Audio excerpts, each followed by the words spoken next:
Lights, camera, action.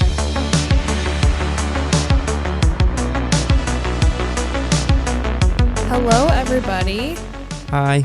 Welcome back to Married to Movies. I am Emily. And I'm Jon. And today we are covering not the sequel, but like maybe would spin-off. Follow-up, Yeah. spin-off, something along those lines. To The Fugitive. Which we covered last week. Yes. US Marshals. So it doesn't have a continuation of the storyline from The Fugitive. It's just Same characters, same universe, new story. Escapee. Yeah. Yep. So, without further ado, let's get started. So, US Marshals was released on March 6th of 1998. Jon, you would have been less than a month old. Yes.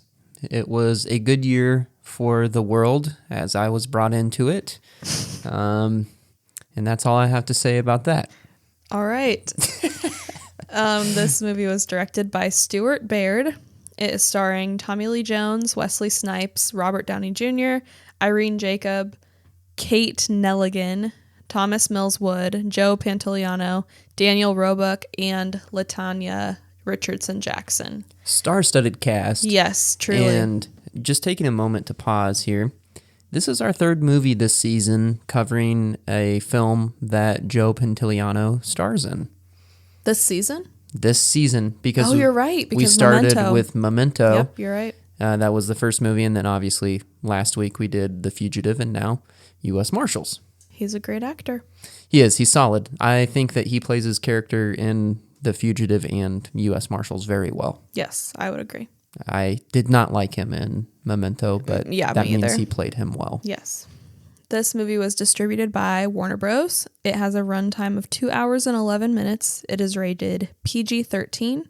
Its budget was $60 million and box office total was $102.4 million. So, I really struggled to find good fun facts. So I know, I really struggled to find a lot of production details. I actually have very, very few. yeah, this just might be a shorter episode, and that's okay. Yes. But I apologize if mine are not all super interesting. So my first fact is that the stunt where Wesley Snipes escapes by swinging onto a moving train, he obviously did not do that himself. I mean, I guess I shouldn't say obviously. I don't know if Wesley Snipes is the kind of guy who does stunts, but his stuntman for that stunt was Clay Donahue Fontenot, I think is how you say his last name. And he swung from a building on a 70-foot cable and landed on the roof of a train station. Wow. Yes. That's insane. That's insane. I don't know, as we've gotten into film, and especially me, over the last 8 to 10 years, I've spent a lot of time just enjoying watching videos of like stunt performers, react to like stunts from movies and kind of break down what they did here, or like there's this one stuntman that I really enjoy watching. His name is Guy. He was the stunt double for Chadwick Boseman for his movies as Black Panther. And so anyways, I just have a massive respect for the work that they do. And one of the things that gets brought up constantly is just like old stunt work. And just that the guys like back in the day were absolute ballers. Like they just sent it. Like they just did it. And that type of stuff is like it still happens today, but not in the same way. There's a lot more safety, and which is a good thing that most stunt performers are going home at the end of the day in today's world. But the stunts that these guys pulled off were just absolutely incredible. And so something like that, like that's ridiculous. Yeah. But that's super, super cool. And on the same note as my last fact, the scene where, what's his name? Sam Gerard runs out in front of a car, because I think it's when they're trying to chase down that taxi, and so he and what's the character's name that gets killed? Noah Newman. Newman. Okay. Yeah. He and Sam are running and like take this guy's car to chase after. Yes. And Tommy Lee Jones was the one who jumped in front of that car during nice. shooting, not a stuntman. And they got it in one take. Very nice. My next fact is that the plane in the movie was actually designed from scratch because they wanted to use a real prisoner transfer plane, but they felt like it just looked too much like a regular plane. They wanted it to kind of stand out, like, you know, have the open bathroom so the guards can see in, and and have like the cages, and have the like the, what's the thing called that they like put their foot, like the shackles through, shackles. I mean, I don't know, but so they ended up designing it completely from scratch because the real prisoner transfer planes just looked like normal planes for the most part. Oh, interesting. Next is that Samuel L. Jackson was originally cast as Mark Sheridan. Oh, really? Yes. Interesting. But Wesley Snipes replaced him. Yes. And speaking of Wesley Snipes, he actually cannot swim. So he really did not like the scenes where he had to be in the water. Huh.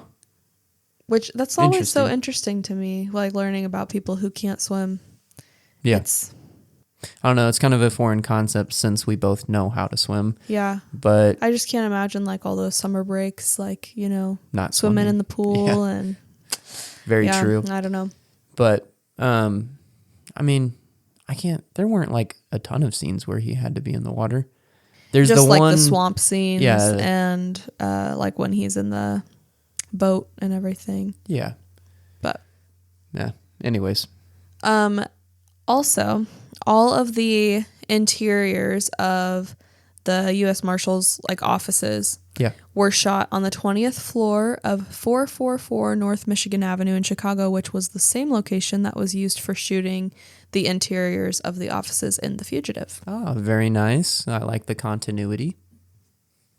Yes, I did too. Another thing that I found interesting was, so Stuart Baird, the director, wanted it to feel more authentic and have people who were actually experienced in this. So the pilots of the plane were actually not actors, they were real pilots. Oh, that's cool. Yeah. Also, I thought this was kind of interesting. He's still alive and well today as far as I know, but this movie marks Thomas Mills Wood, who plays Newman. That was his last appearance in a movie. Like, he has not been in a movie since. Oh, no kidding. Yeah. Wow. So I guess he just decided he just didn't want to act anymore. Yeah. Which is sad because I really like him. Yeah, I did too. I like his character. I mean, that was probably one of the biggest takeaways from both The Fugitive and US Marshals, just that the core team of US Marshals is a good team. Mm-hmm. Like, all the characters are unique and interesting. They play well off of each other, and they're a good group. Yeah. In the scene where Gerard throws Royce's cell phone into the swamp, you can see Tommy Lee Jones take like a pause before he actually throws it.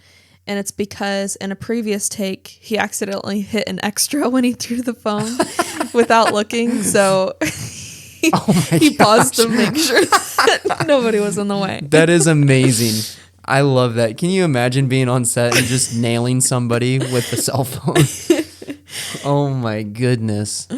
And then my last fact, kind of on a not as great note, I was kind of like sad to read this, but so as we've talked about before, I believe we talked about it in Iron Man, possibly. I can't remember for sure. Yes. But as most people probably know, Robert Downey Jr. really struggled with addiction, has been in and out of jail for it. And during this film was kind of the middle of that.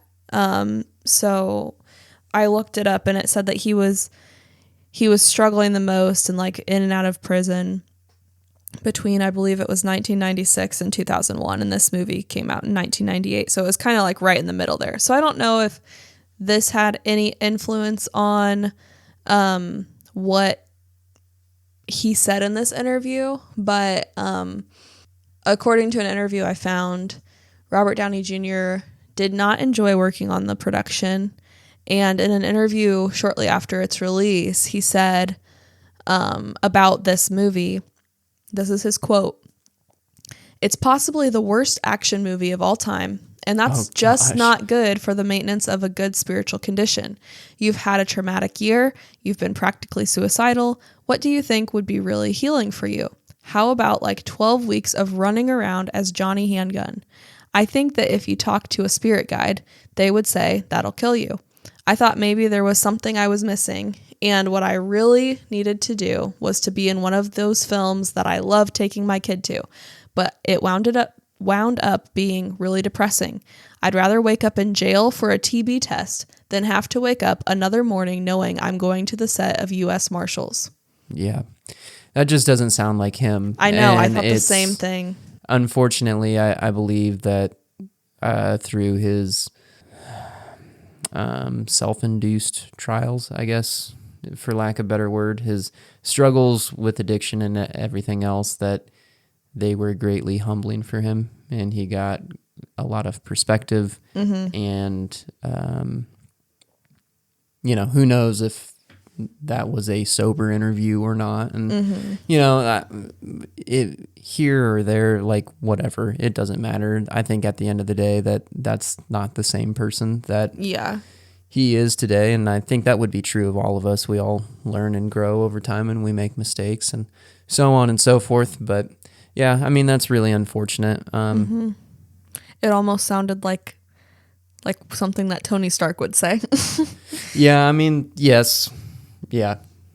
But yeah, well, I think you put it well. I do think that that's not him being conveyed in that interview, and I was really surprised to read that, but I thought it was interesting, so I decided to include it. But yeah, I mean, you wouldn't think it. Like, his performance is amazing. He does a very good job. Yeah, his performance was spot on. I mean, he played his character perfectly, and I don't know. I think he's talking very retrospectively in that regard, just that, right, with all the stuff that he was enduring in that time frame, that it was maybe not the healthiest thing for him to do, mentally and so on. But, I mean, at the same time, he made his bed in that regard. And so those are the choices that he had to live with, and he did live with them, and he learned from them. Yep. Well, that's all I've got. Okay, cool. Well, finding solid production details on this was very challenging. I essentially have nothing. I have a few things, but not a whole lot. So anyways, I'll just start with some filming locations. Filming locations included Metropolis, Bay City, Shawneetown, and Chicago in Illinois. So these are all places in Illinois, as well as New York City, Benton, Kentucky, and Reelfoot Lake. In Tennessee? Yes. Are you familiar with that? No, I just remember reading about them shooting in Tennessee, and that was the only place that I hadn't heard you say yet that I had read about. Gotcha. Yes, so that was in Tennessee, and that would have been like the swamp scenes and so on. So anyways, I have that, and I have one other thing, which this one's actually pretty interesting. So the plane crash scene, which is kind of a follow-up, I guess, to the train and bus wreck in The Fugitive. They did do that for real life, in real life. So that one was for real. They used a real train, used a real bus, and everything. And so with this, how did they top that? Because you always have to go bigger in the sequel, right? So they did the airplane crash. Which was definitely bigger yes, It was a lot more intense. Yes, it most certainly was. Stakes were, I guess the stakes were high in both situations, but it's like not only did you have the wreck, but then the plane went off the side of kind of that hill. Mountain. Not quite, like mountain-ish hill, and then landed in a lake of some in the water, kind. and it was upside It was down. like slowly and, filling up. Yes, like it was just one thing after another with that. So that scene was filmed on a 1,200-foot miniature road with a 1,000-pound model plane that was moving at 60 miles per hour. The scene was filmed in one take with 9 cameras. So similar to the train wreck, it was shot in one take. However, this was on a miniature scale as opposed to the train wreck being full scale. I'm curious to know, like, if I were to stand by that plane right now, like how big it would be. Yeah, I mean, it'd probably be because as if it big was as 1,000 pounds, right. like It would probably be as big as you or me or bigger, you know. Are you saying I'm 1,000 pounds? No, I'm saying no, I am not. But I'm saying, like, as far as miniatures go, like, and it probably maybe it was like 12 feet long or 20 feet, you know, something like that. But for an airplane like that, it's very miniature. So, anyways, that's actually all that I have as far as production goes. There was very, very few and far between on details. Okay. Well, I'm curious to know your rating as compared to your rating of The Fugitive. What are your thoughts? So this is weird for me because leading into the season, as we were kind of making our schedule, I was like, yes, I definitely want to have US Marshals on here. I love that movie, so on and so forth. And as we were kind of planning out the season, one of our friends, shout out to Dave Tillett, he recommended The Fugitive to us. We did not know that The Fugitive was set in the same universe as US Marshals and that it was actually like the first film. So we're like, okay, yeah, let's check that out. We love Harrison Ford, love Tommy Lee Jones. We've already seen US Marshals. We like that. So we'll do The Fugitive first and then we'll do US Marshals. Well, unfortunately, what happened is we watched The Fugitive, and then we watched U.S. Marshals, and quickly discovered that The Fugitive is way better than U.S. Marshals. Way better. I've always liked U.S. Marshals. I remember the first time I saw it, I watched it with my dad and my brothers many years ago at our house in the woods, and so, probably I'm going back 10, 15 years ago. And it was just, a solid movie, really enjoyable, really good. And the action's good, the acting is good, the story is good.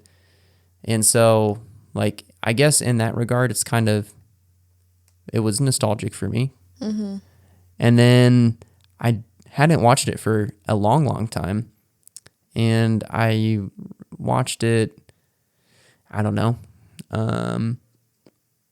probably a year or two ago, because I was talking to your grandpa and he was like, yeah, that's one of my favorite movies. And I was like, okay, yeah, I'll rewatch it, U.S. Marshals. And again, I was like, man, that's just a solid movie. It's so good. And all the while, had never seen The Fugitive. And so then we watched The Fugitive here recently. And then right after we watched U.S. Marshals, and it just does not compare. Yeah. Honestly, it really doesn't. The Fugitive is much better. So going into it, I thought I had already had my scores figured out for this movie, and that really threw a wrench in the whole thing. So honestly, I think I gave The Fugitive a 91. Yes, I believe so. So to score this, that makes it really hard. But honestly, I think I have to give it like, again, all of our scores here on Married to Movies are gut feeling at the time of talking about it and recording. Would it help you to hear mine? I'm going to give it an 86. Okay. I was going to say 85. Okay. So, and that's not a bad score, but it's not nearly as high as I thought it was going to be when we were originally planning out this season.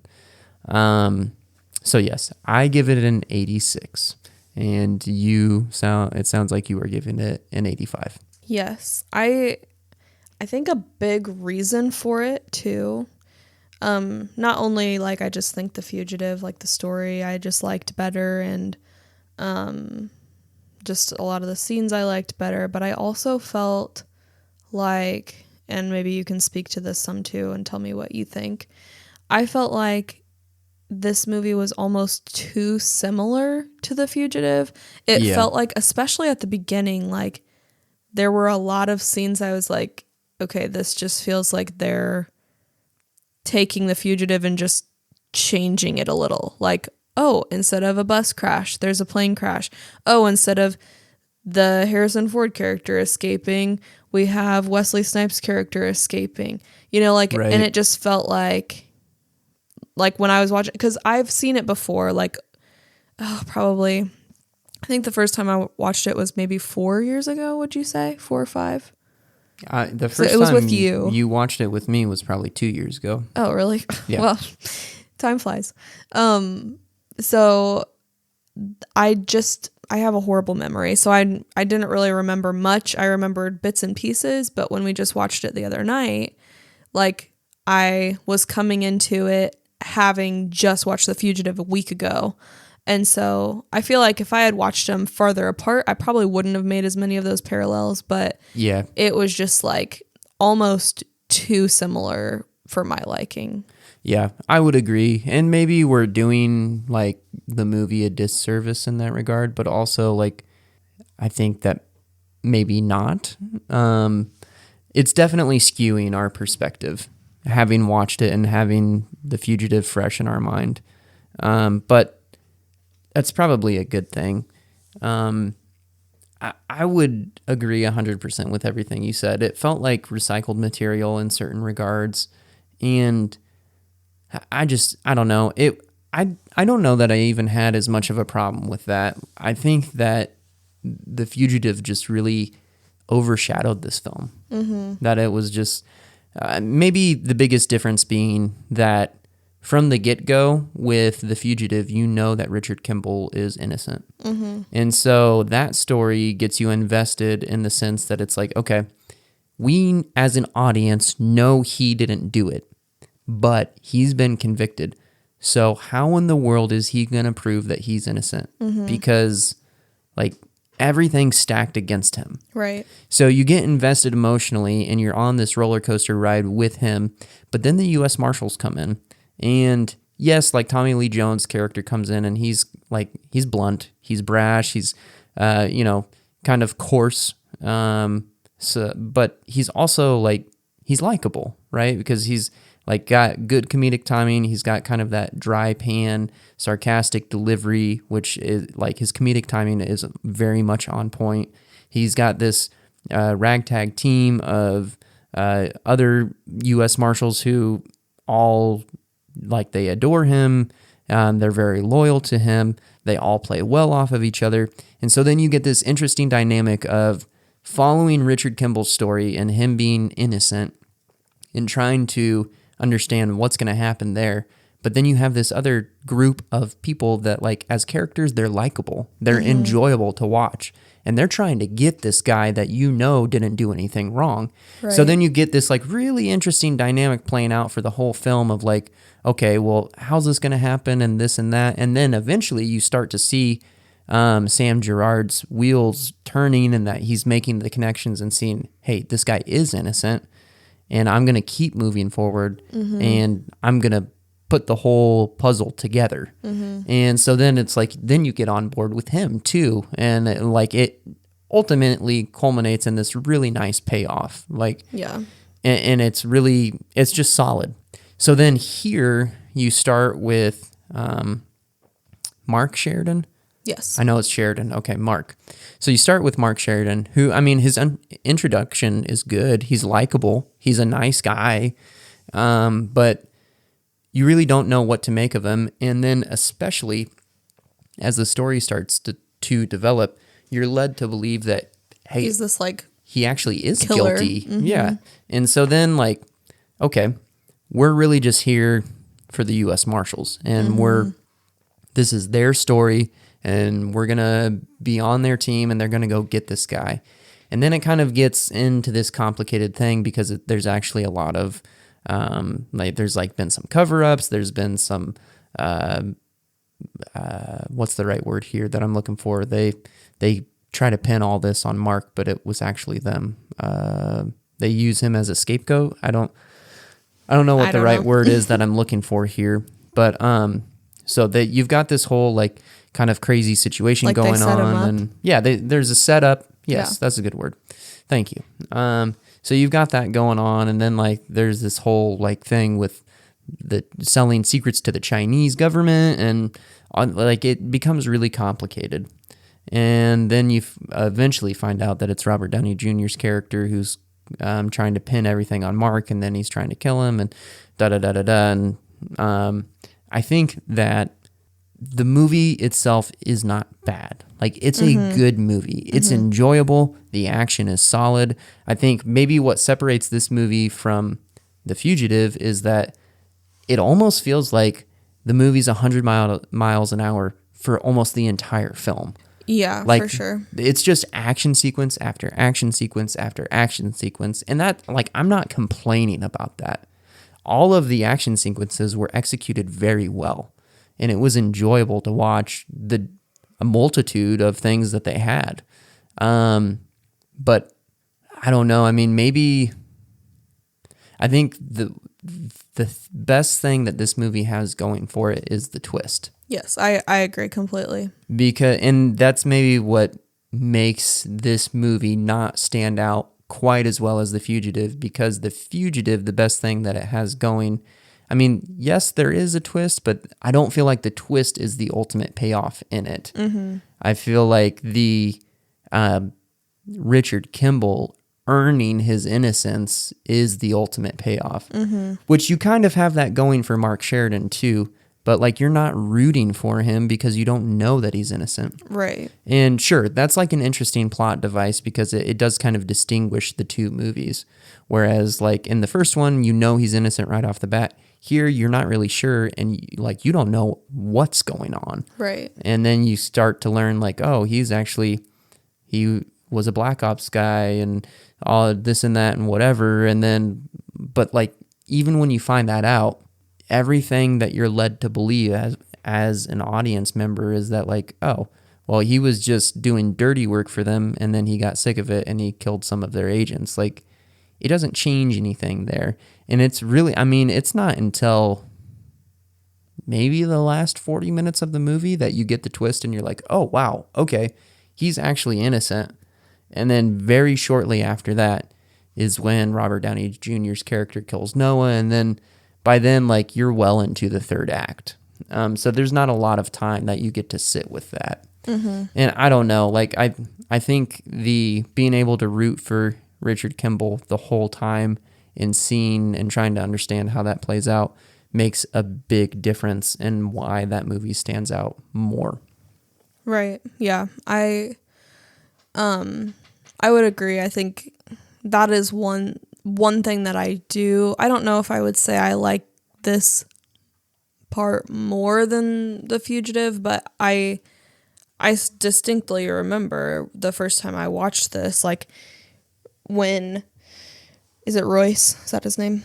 Royce. RDJ's character. I don't remember for sure. I think so. When he I'm pretty shoots sure. Newman, Yes. like my jaw just dropped. I was like, what is going on? So like I love movies like that like completely twist, you know. So I do think that this movie has that going for it for sure. And I am really thankful that they did stray off in that way, because one other parallel that I meant to say earlier was like even like the apartment, you know, like Harrison Ford getting the apartment, and then Wesley Snipes, sorry, I keep forgetting all their names. Getting his apartment, and like they even say the same thing. Like they look around the room and they say, "This is perfect," or "It's perfect," or something like that.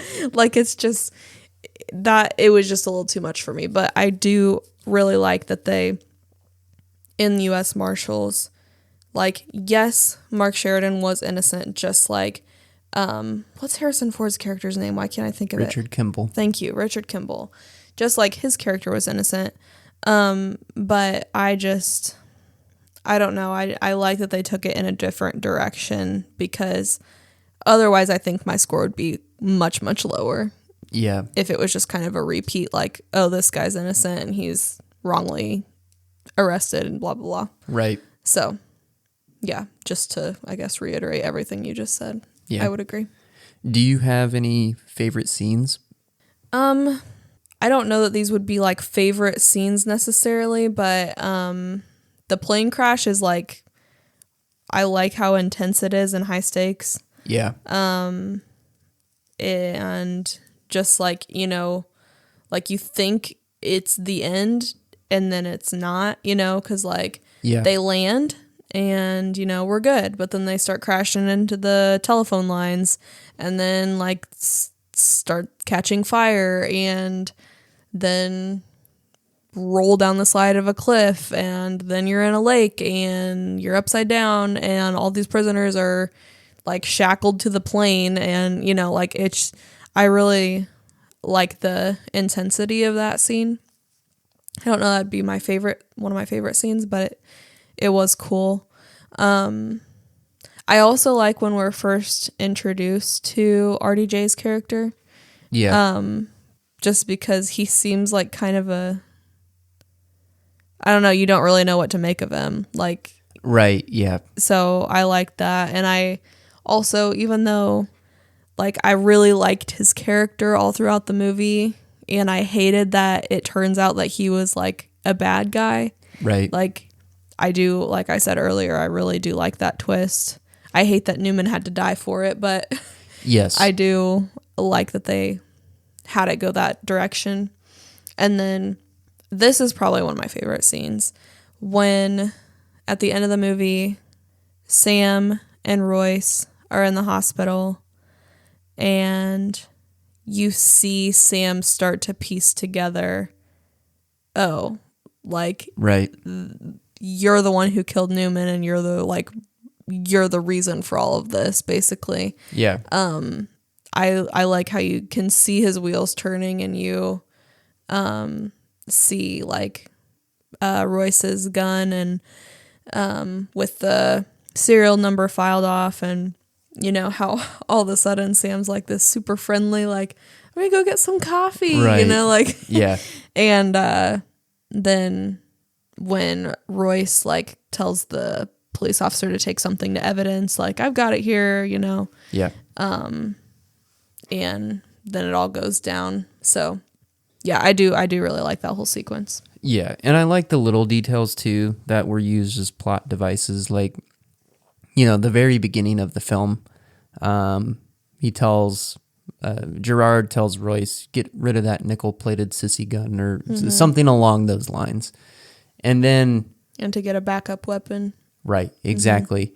And then it's not really till the climax of the film where Royce shoots Sheridan, and when Gerard and Sheridan are fighting in that grain storage on the boat,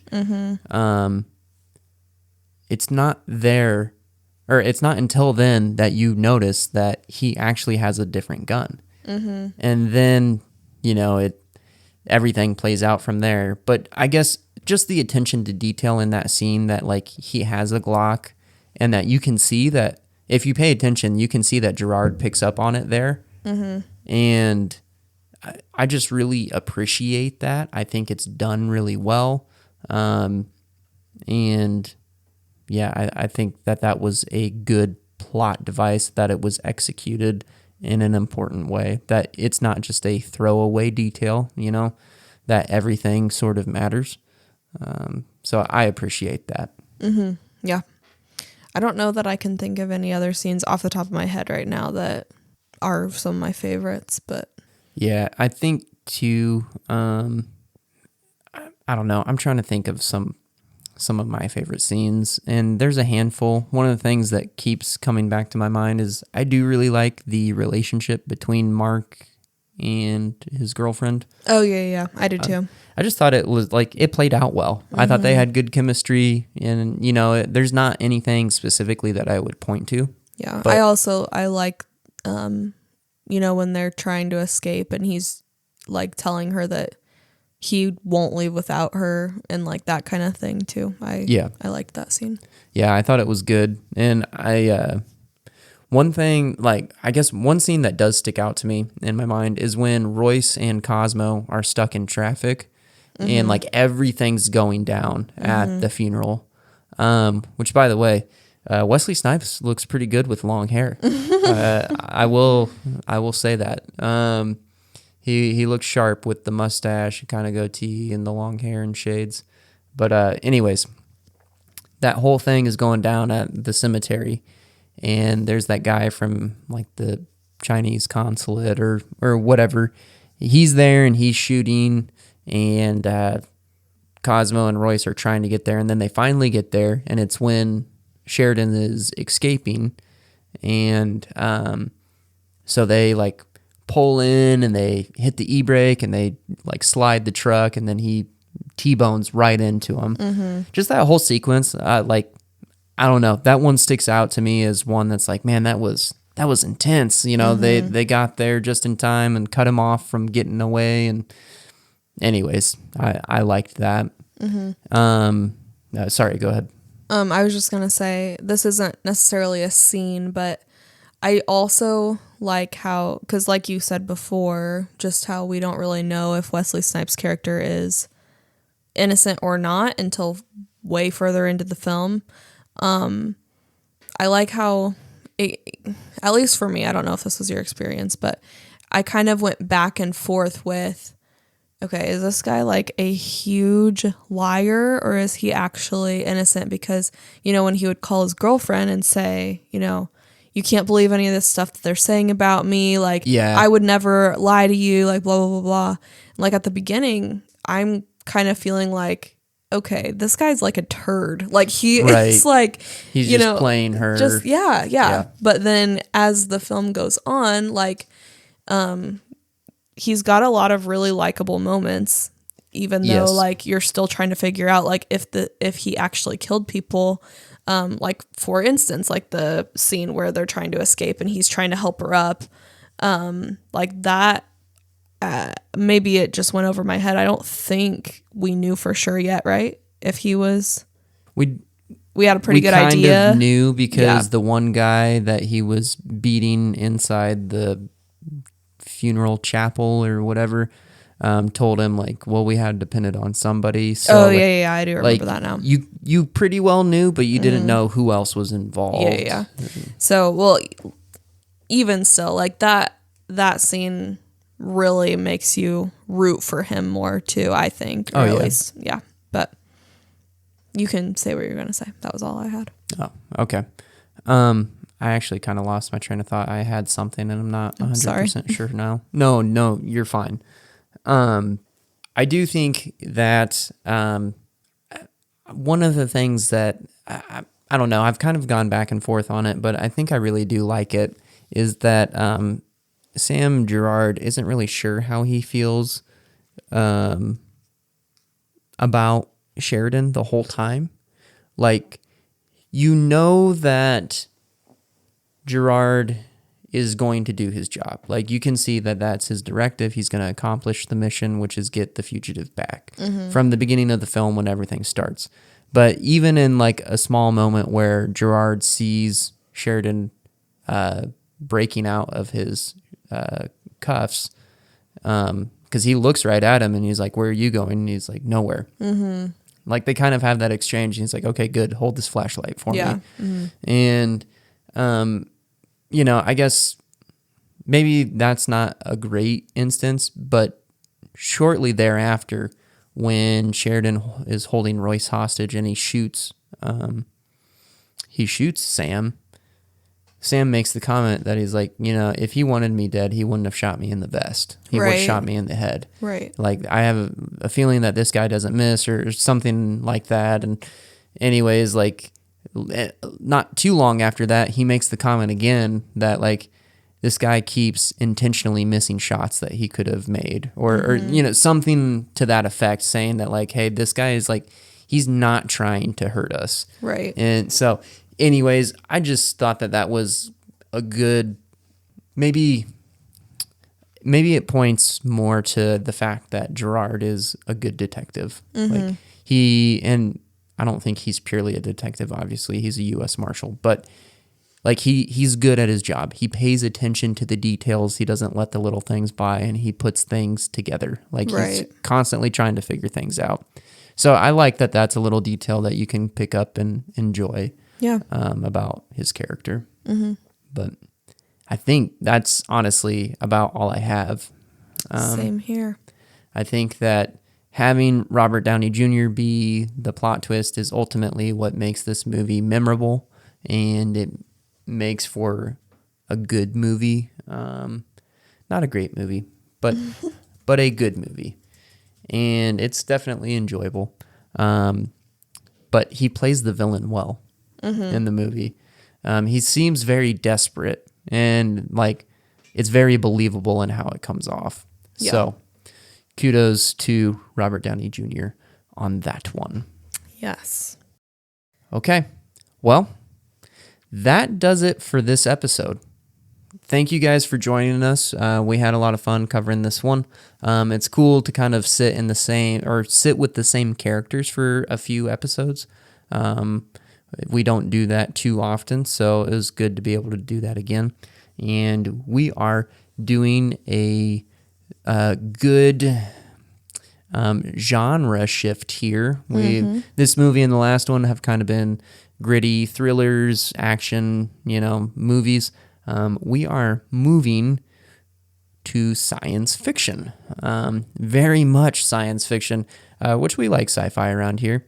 But this is one of maybe the newest films that we've covered on Married to Movies, or will cover, and that is Dune. The mega box office hit from, when did Dune come out? 2021. 2021. So actually, I think the Batman also came out in 2021, or was it 2022? I think it was 2022. Okay, so this is maybe the second newest film that we've covered. So yes, we are not covering the old version that some people like, but mostly it was a box office flop. We are covering the 2021 version of Dune. It is currently streaming on Max, HBO Max, and Amazon Prime. And we are going to have a special guest on this episode. So you can tune in next week to find out who's going to be on the show with us. We're really excited to watch it. If you guys enjoyed this video, let us know. And we hope to see you guys next week. See you then. Bye.